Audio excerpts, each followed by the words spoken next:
Body Problem. We're only 2 episodes done. Okay. 2 episodes left, rather. Oh, wow. Okay. So we're on 3 Body Problem, episode 6. 6, yeah. Yeah, that makes sense. And so things have officially popped off. So here's your like brief spoiler warning for the audience. Like, Grant has seen it, and we know it's based off of books.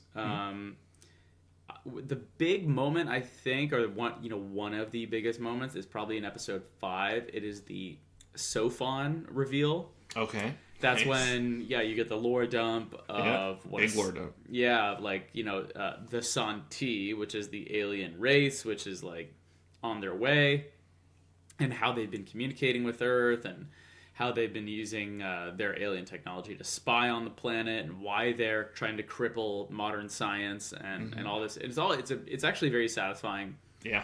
Lore dump, and then they kind of show the eye in the sky thing, and they do the whole. It was very cool. That was a really, really high point. You've seen the boat scene, right? The boat scene. Is it in the VR game?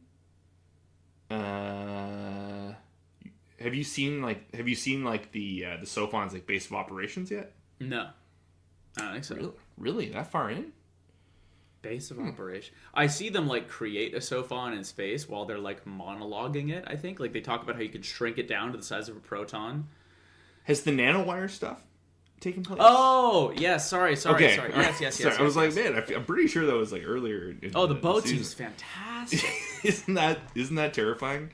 Yeah. Like, So they didn't show a kids die, but like they killed some kids. yeah, for sure.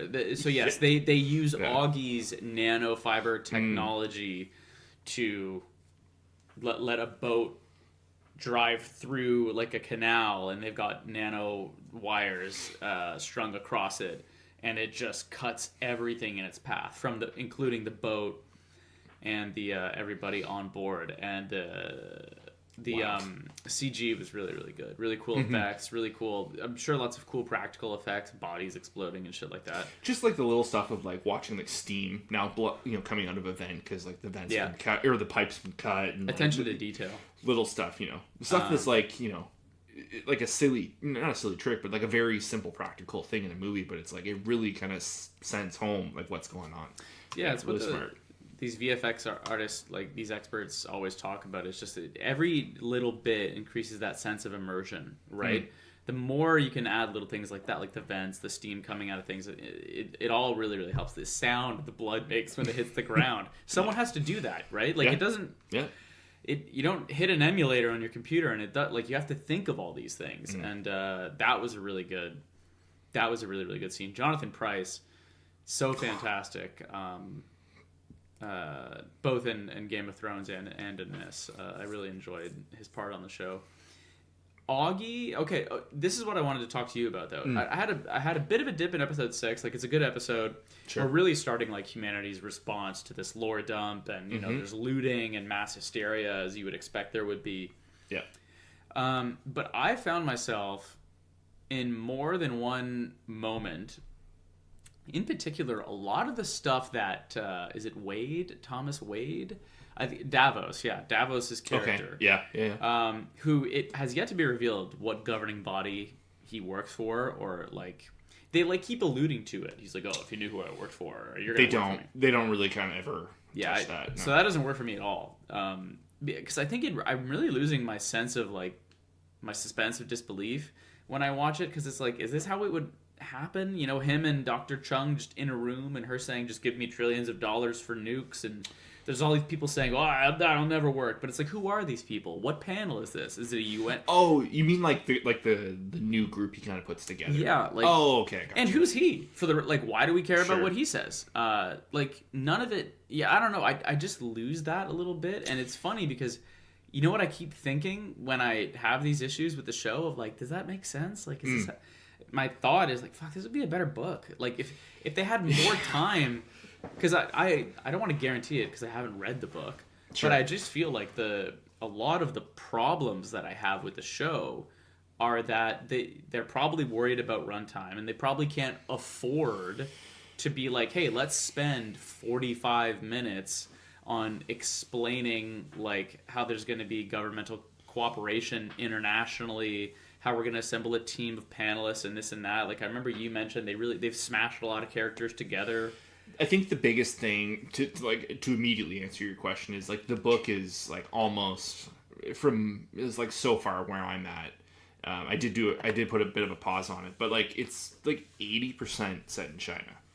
Oh wow. And I think like there's some Europe, but I think it's like Sweden more.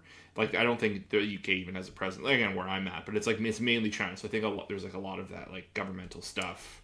Is Augie in the book?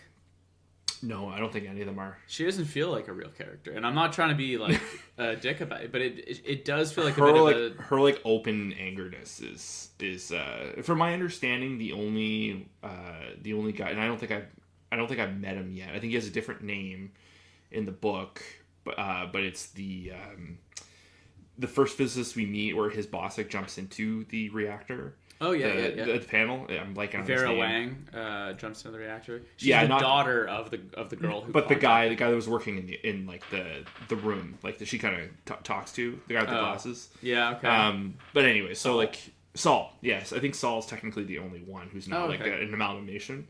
He is in the book at some point, but I believe he's like at the end. You know, like he's not even in the first one. Yeah. But I don't know, dude. Like really, really good. You know, for what it is, and like from what I've read to like what they kind of made, like the outrage that Augie has, like, but like at the end of the day, like it kind of makes sense too. It like, does, yeah. I don't want but to say. But she does feel there's a lot of forced anger, I find. And she feels a little made for TV in that it's like, hey, here's this unbelievably gorgeous scientist who, of course, is hotter than all the other scientists, but also smarter than all of them. And let's just find reasons to put her in her underwear throughout the show. And her character in general doesn't work a whole lot for me. I will tell you though, like everything to do with the Sun T. Has landed, relatively speaking. Like, how would an alien life form look at us? I think like you have to get pretty creative storytelling wise to come up with the idea of sophons, and they're talking about how do we distract them. Let's get the hadron colliders running 24/7. Let's put one on the moon. This is like fun. This is fun sci-fi shit. It's very good sci-fi stuff. Yeah. Exactly. So, if anything, ironically, I was like, when I'm done with this, I think I'm gonna finally check out Silo on Apple TV. Everybody talks about how damn good that show is. And now I kind of want to go on a bit of a sci-fi kick because I've been off this stuff for so long. I was in the bookstore the other day, and like at Kohl's they have like Heather's Picks or whatever. Yeah. And I noticed like the Silo series had that. I was like, oh shoot, okay. So I guess like this is that's not based just off like a book too. It is, a three book series. But so it's like, oh dang, like man, so much to watch, so much to do. But, I know. I don't know. I'm really, really digging. I'm super, super excited for more Three Body Problem, but I've been thinking back to the scene where Jonathan Pryce is like talking to the Santi. It's like right like his last communication with them, and like they kind of put together that like oh you lie, the nature of humanity, and we can't trust you, and like they immediately like cut him off, and I thought that was like his desperation of like trying to get them back. I was like oh man. And then all the stuff in the nanowire, I'm like that's brutal that was stuff. really, really good. He's great in it. I really like the actor that plays the founder of the organization whose name I'm blanking on right now. The Asian lady who... Vera Wang's mom. Vera Wang's mom, so Dr. Wang probably. Yeah. But yeah, you know how she initially contacted them, and her reasoning of just like humanity's broken. Like her hate, And then this realization slowly that once she realizes that, the Santi have kind of betrayed them anyway, it's all very interesting. So there's a lot of like creative stuff happening here. There's just a couple of nitpicks, and every time I have them, I think of you, and I'm like, I bet this would be better in a book. Like, sometimes it would solve not all the issues that I have with it, but I'm also I'm coming off a bit of a low point with season 6 because a lot of these issues, or episode 6, because a lot of these issues I had were in that episode. Sure. But maybe they're just trying to. You never know what they're up against in a production schedule wise. I've got 2 big episodes left, and I presume. I have to say, I found episodes 7 and 8 to be like very significant, very big, and probably like some of the more satisfying episodes of the season. So. They've been building, right? What's his face? What's his name? I can't remember. I don't have it here. It's Samuel Tarly's death was good. Oh yeah. Just the glass just shattering. You can like you're seeing the footage of like her not there. Yeah. Will, the guy Will, the sick guy, really not clear where his story rather is going. Don't wait until you were that wraps up. He at the end of episode 6, he goes to this place and says he wants to buy a star. Like to help fund the war effort. Essentially. Yeah, because he inherited all of Tarly's money. Yeah. Yeah, Crisp Empire, which I thought was so funny. That's such a good detail. That's the thing; it's a creative character, right? So like that was the people that wrote this, like D&D, like you can. It's so funny how like this is like not even remotely in scope or tone to Game of Thrones, but like I'm still feeling some of the stuff that I loved from Game of Thrones. It's like oh man, like they really did have a presence and a touch on that show more than we ever maybe thought, So yeah, I don't know. 3 Body Problems, some good shit. I'm enjoying it, and it has like reawakened like a sci-fi craving in me that now I think I have to go down. Yes, sir.